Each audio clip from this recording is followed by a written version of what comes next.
When I started playing The Longest Journey, I thought, how long can it possibly be?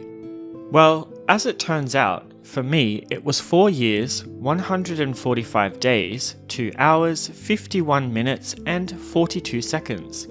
For those of you who have played the game about to say, well that's absurd, I beat the game in just over 17 hours. Hear me out. The Longest Journey is a puzzle-heavy point-and-click adventure game developed by Funcom and published by various studios depending on where you look. IQ Media Nordic in Norway, Empire Interactive in Europe, and Tri-Synergy in the US. The game was originally released on Microsoft Windows between 1999 and 2000, and later iOS in 2014. It is the creation of Ragnar Tornquist, who would later go on to write for the ill-fated MMORPG The Secret World, but I digress. I played the game over 2 different PCs, one with a 4K screen and the other with the standard monitor, so you may notice some differences in the quality of the captured footage. We fill the second-hand shoes of 18-year-old April Ryan, a struggling art student living in Venice within the city of Newport in the year 2209, as in 2209, not 229.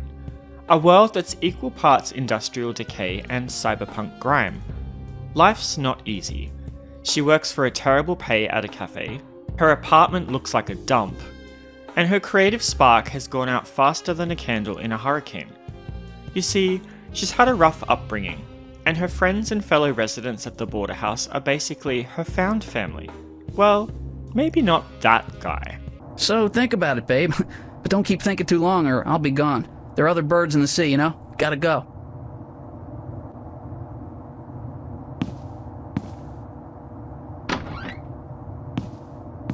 What an asshole. But everyone else is great. Even the landlady that maybe talks a little bit too much about her sex life.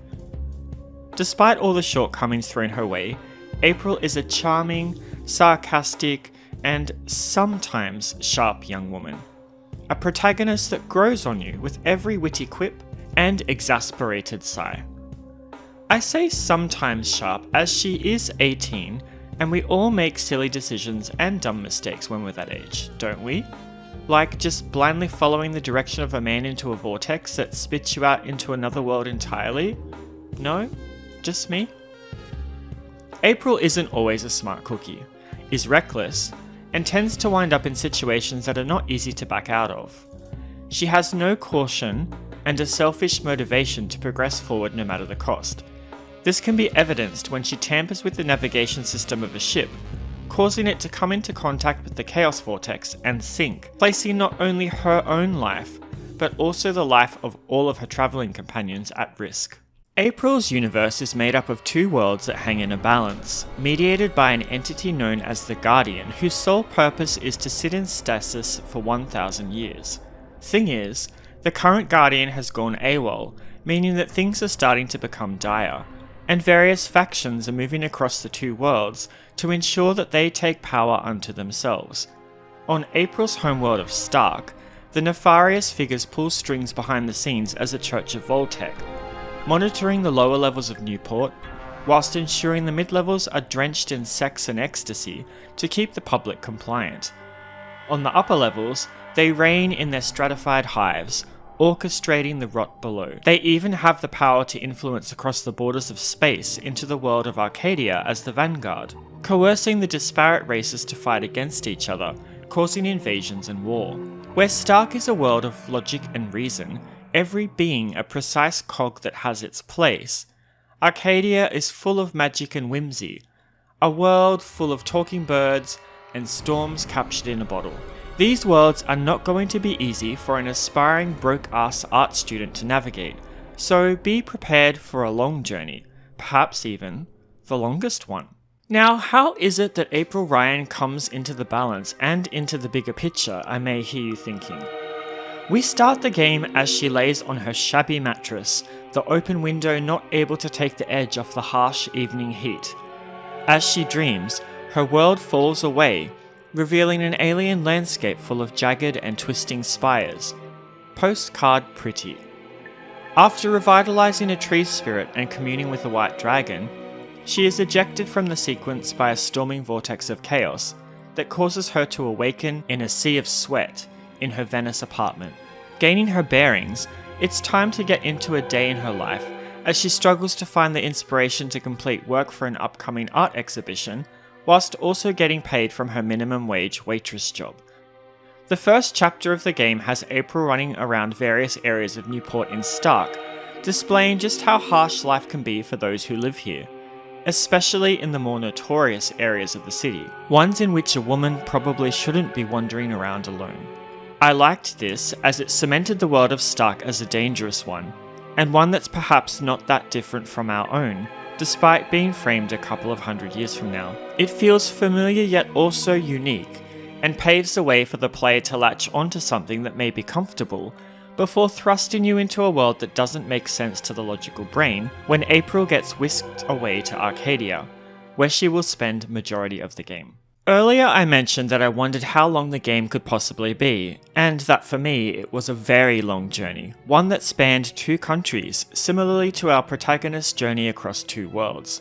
The reason for this was due to the nature of the game and the way in which exposition is given during gameplay. Being a point-and-click adventure, there are a lot of dialogue trees that April needs to navigate her way through. Whilst most of the time, when an option is exhausted it disappears, this isn't always the case, and the dialogue itself is often long and drawn out. I found myself becoming tired of listening to people talk, and wanting to just move on with things. So much so that I ended up putting the game down and only came back to it years later after I'd moved back to Australia from Japan and changed to a different PC and monitor. I know that drawn out dialogue is part and parcel of point and click adventure games that need to give exposition typically.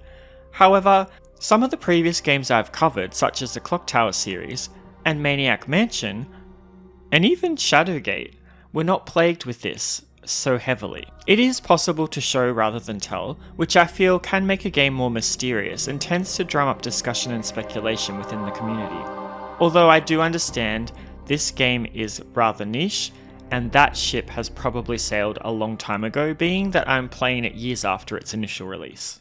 Like contemporaries, The Longest Journey has you moving April around with the click of a mouse. Aim where you want her to go and fire that piston in your brain to make your muscle move and determine her destination. If you click twice, she will run there instead of walk. Hovering over the landscape can change the standard blue arrow cursor into a variety of states, depending on the action that can be performed.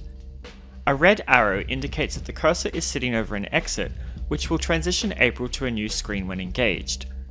An eye indicates that April can use her peepers to examine and comment on the environment.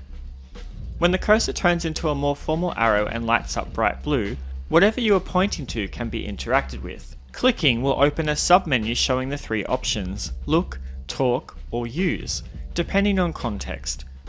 To navigate the dual worlds, April needs to not only have conversations with the creatures that she meets, but use her discerning eye and cunning wit to overcome obstacles that may prevent her from getting to where she needs to be.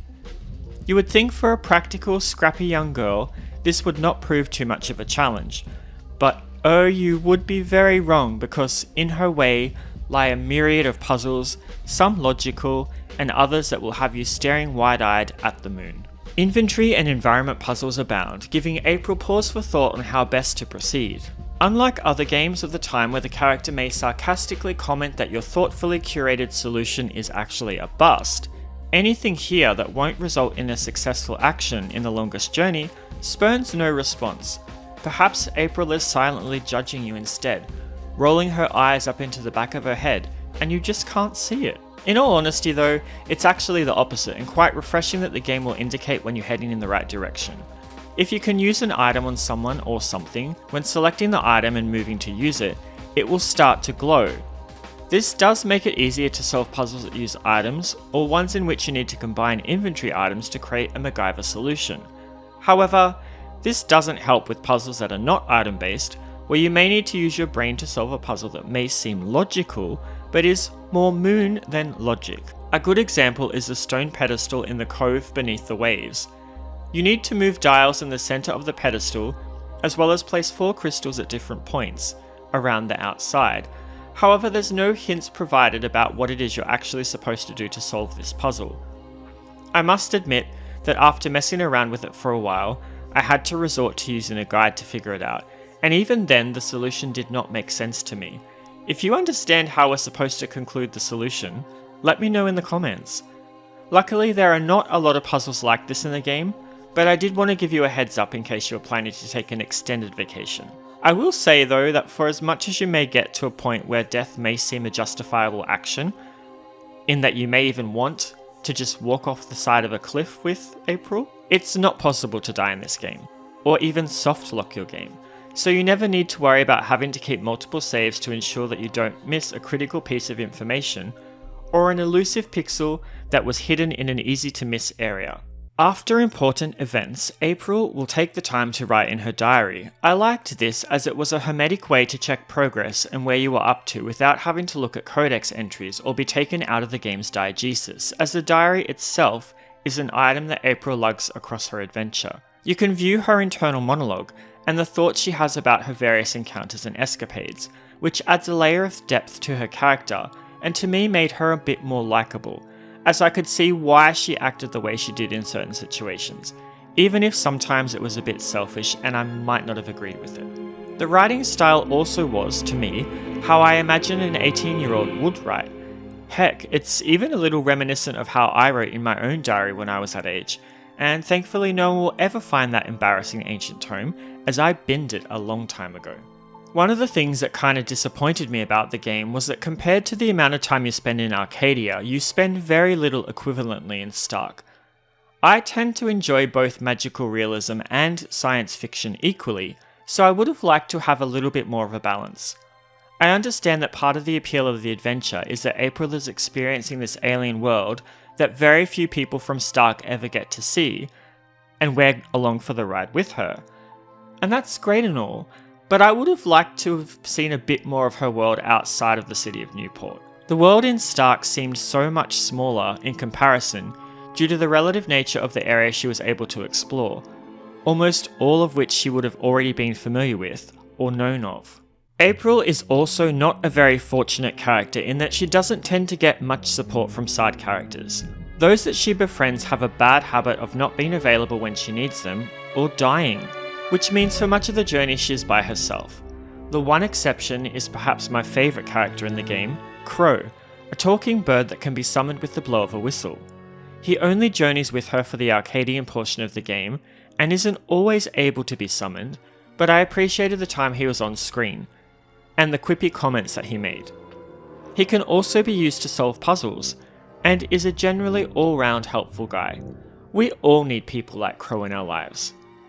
April also grows as a character as she progresses her journey, which can be evidenced in her diary entries. She goes from a young woman who doesn't believe the things she is being told, to blind faith that she is the fated one that must save the world, embracing all the titles she is granted along the way. As she journeys, she learns that she is a shifter, someone able to jump between the two worlds at will, and the process of her learning how to harness this power reliably made the adventure interesting and grounded. Now remember, this game came out in 1999, and yet The Longest Journey still looks surprisingly good in a nostalgic kind of way. Perhaps I am biased, but I love me a good 3D pre-rendered background. The more detailed, and sometimes slightly animated, the better. There are no punches pulled in this regard, with highly detailed visuals delighting the eyes in expansive backgrounds across both the worlds of Stark and Arcadia. In contrast, the low polygon, non-expressive models do sometimes look a little out of place, and this can sometimes be made worse on a modern PC, which seems to enjoy eating pixels out of the models. It wasn't a deal breaker for me that this happened, and was kind of humorous when you considered which characters the game did this to. Maybe it was intentional. The animated cutscenes also did a great job of making me feel like I was in the world, immersed in the juxtaposition of an industrial era against the traditional medieval values of a great walled city. Like the eclectic, contrasting elements of Stark and Arcadia, so too does the soundtrack have a disparate sound, jumping from electronic fusion to fantastical orchestral pieces on a whim. I enjoyed the contrast between these two elements, and always looked forward to what I'd hear next. Whilst most of the game's OST I probably wouldn't listen to outside of the game, I do sometimes find myself coming back to Storm and the Sea, which plays when April finds herself in a predicament whilst travelling across the ocean. The Wailing Woman, backed against a rising orchestra, speaks of the direness of her situation, with the impending chaos vortex rolling in off the horizon. Oh, and I can't forget about the voice acting. Sarah Hamilton as April Ryan brings a fresh, real take to a girl who is just finding her way through the world, whilst Roger Rains as Crow adds that comedic spark for when things get a bit too dark. All over, the voice acting was great, and it made some of the long dialogues more manageable to wade through. When I finally reached the end of The Longest Journey, I half expected a congratulatory message to pop up saying, "You've unlocked Patience of a Saint." Because truly, finishing this game isn't just about clicking through puzzles or navigating dialogue trees. It's about enduring an odyssey through both worlds and oneself.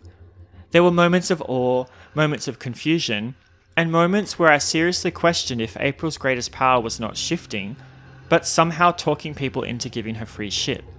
Still, beneath the clunky inventory puzzles, the marathon-length dialogue, and the pixelated polygons that occasionally look like they're melting under modern hardware, there's a genuine heart here. A story about identity, purpose, and the blurry line between reason and faith. April Ryan might start her journey as a cynical art student, trying to find rent money and inspiration, but by the end she's something else entirely. Someone who's learned that sometimes stepping into the unknown is the only way forward. Would I recommend The Longest Journey today? Yes, but with a caveat. Only if you're prepared to slow down and let it take its time. This isn't a quick coffee break game. It's the kind you sip like a cup of tea that's been brewing since the late 90s. Slightly bitter in parts, but surprisingly comforting once you get used to it. So, after 4 years, 145 days, 2 hours, 51 minutes, and 42 seconds, what have I learned? Journeys like this one, the messy, meandering, sometimes maddening ones, are the ones worth taking. And even if The Longest Journey isn't perfect, it remains a fascinating time capsule of storytelling ambition. Now, if you'll excuse me, I'm off to find a vortex that spits me out into a world where the puzzles actually make sense. By the way, what are some of the games from the 90s that you enjoy that you think hold up today? Let me know in the comments. This has been Venoir with a review of The Longest Journey for the PC. If you enjoyed this review, please like and subscribe for more great point-and-click adventure content. Thanks for taking the time to watch my video. I appreciate you. Take care of yourselves, and bye-bye for now.